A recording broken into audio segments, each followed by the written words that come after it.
So this is Mrs. 480's new steed, and it is new, pretty much. It's a 2019 Honda CBR 500R, and I'm very surprised by this thing. This is a fun little bike. So you may be thinking going from a 650 down to a 500 would be a bit of a downgrade, which on paper, yes, I suppose it is. But in real terms, it's not. Not with this bike. Definitely not. Even I find this bike much better to ride than the ER6. It feels a lot more engaged. It just handles better. She took this for a test ride a few weeks ago and absolutely fell in love with it. By the time we'd already cleared the first roundabout just up the road from P&H, she already knew that it was a lot better than the ER6. She decided to go for this one, especially as it was a good deal as well, because it's almost a brand new bike. Almost. I mean, it's a year old now, but it's not had its first service yet. It's going in for its first service tomorrow. 600-mile service. It's a pretty lightweight machine. It feels like the weight of a 125 in some ways. Yeah, it's not very heavy. It's got quite a short wheelbase and is very, very nimble. Going round roundabouts is hilarious fun. So I like this because it is pretty much the closest thing you can get to a modern day GPZ 500.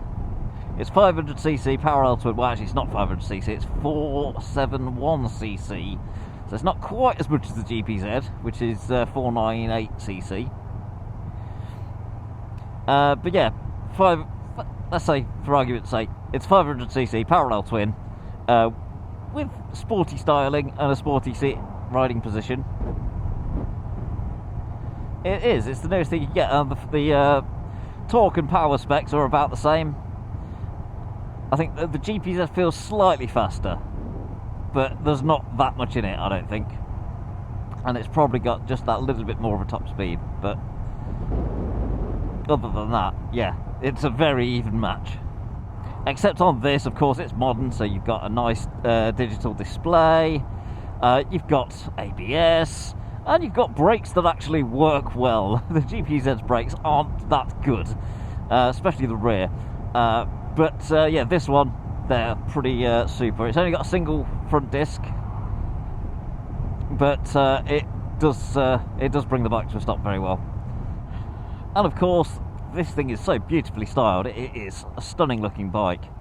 It's got all LED lighting as well, so the sort of pure white headlight just looks absolutely fantastic.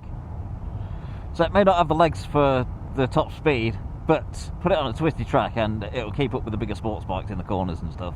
I'm sure it will. Of course, being a parallel twin, it's got that little bit more lower down grunt, which is where you want it, really. That's the way I like it anyway. The clutch on this thing is so light. It's feather light. It feels like the cable has snapped. That's how much resistance there is in the cable. There's almost no resistance when you pull it. It's so easy to ride. The only annoying thing, it's just something to get used to about this, is, well, as with all other Hondas as well, the horn is in a different position to the indicators. They're the opposite way around on this, whereas on every other bike, pretty much, the indicators are on top, the horn is underneath. But yeah, Honda have done it the other way around for some reason. Don't know why, but yeah, they probably thought that makes more sense. But yeah, it's just one of the things you get used to, I suppose.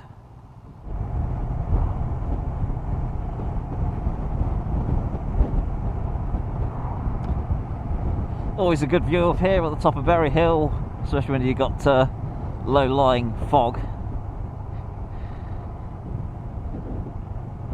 And this thing is so economical as well.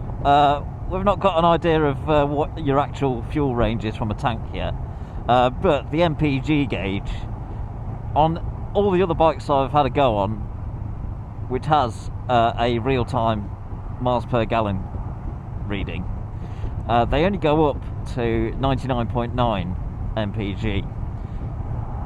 This one they've had to increase that range because a lot of the time you're doing 120 miles to the gallon. Madness, absolute madness. So yeah, I will let you know when we get a better idea of how much we get out of a tank. It's cold in this fog. Good thing if I could turn them up to 90%. That's something she got as part of the deal. Some premium advanced super duper Oxford hot grips, and they are bloody good. Oh, the pet with corkscrew, this will be fun. Oh yeah, it's brilliant fun. Oh, fucking hell. Oh, I just missed that. Did you see that? See if the camera picked it up. Oh, that was quite a pothole. Just managed to swerve around it. Anyway, on that note, I think that'll do. So yeah, CBR 500R, I love it. Mrs. 480 loves it. Everything is good. So yeah, it's a nice little machine, this. Yet another 500 parallel twin. Yeah, I seem to be quite familiar with the parallel twins on 500s. I started off on a GS500E. After that I had a GPZ 500. And then after that I had an ER5. And then after that I had another GPZ 500, which I've still got, of course. And now this is in the garage as well, so... Yep, no wrong with 500 twins. I almost bought a KLE 500. Probably a good thing I didn't, because I would have been blind buying it. Because it was on eBay, on an auction, low price and all that, and luckily the auction ended like it was like £12 more than what my budget for it was, so I didn't win it. But it's probably a good thing, because I'd never actually seen one in the flesh before, and it wasn't until recently I have seen one, and yeah, too tall for me, definitely. So yeah, probably just as well. But yeah, it all worked out in the end because I ended up getting the Tiger instead. Anyway, that's it for this one. You'll be seeing the CBR 500 on many more videos to come, I am sure. And we are going to be looking at intercoms between me and Mrs. 480, so when we're both out, we can both have communications. She's got a microphone in her helmet now, so yeah, we should be able to get some dual vlogs on the go at some point, maybe, if she's up for it. Or you'll just get a little interlude of her swearing at people, or just, yeah, any random stuff. Anyway, thanks for watching, everyone. I'll see you next time. Bye-bye.